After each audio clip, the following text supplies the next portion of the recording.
प्रियों, गलातियों अध्याय 6 के पद 7 से 8 में लिखा है, धोखा ना खाओ, परमेश्वर ठट्ठों में नहीं उड़ाया जाता, क्योंकि मनुष्य जो कुछ बोता है वही काटेगा।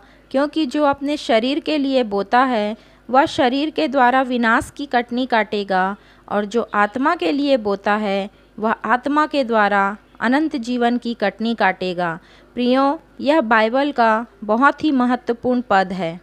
यहाँ रहते हुए हम क्या बो रहे हैं और क्या इकट्ठा कर रहे हैं? क्या हम अब भी सांसारिकता में डूबे हुए हैं और सांसारिकता का त्याग नहीं कर पा रहे हैं? क्या अब भी हम व्यर्थ के कार्यों में उलझे हुए हैं?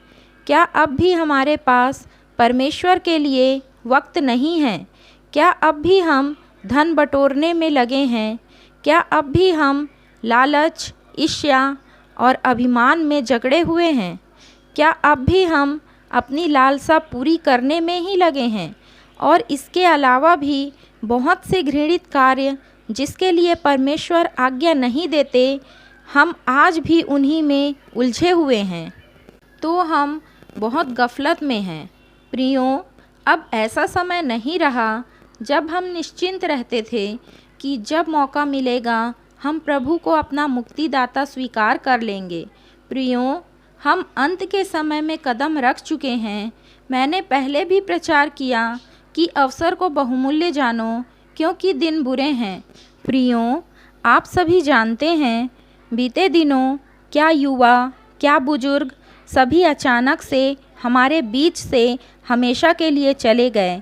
पता नहीं कितने जवान जिन्होंने भविष्य के लिए ना जाने क्या क्या योजना बना रखी थी, अचानक से ही चले गए। ना किसी को कुछ बता पाए, ना किसी से गिला शिकवा दूर कर पाए, बस यूं ही चले गए।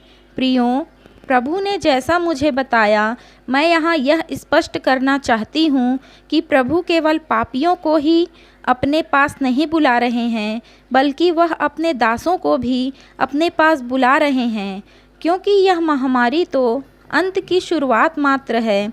अभी यहाँ और भी संकट का आना बाकी है। परमेश्वर नहीं चाहते उनके दास आगे के भयानक संकट का सामना करें।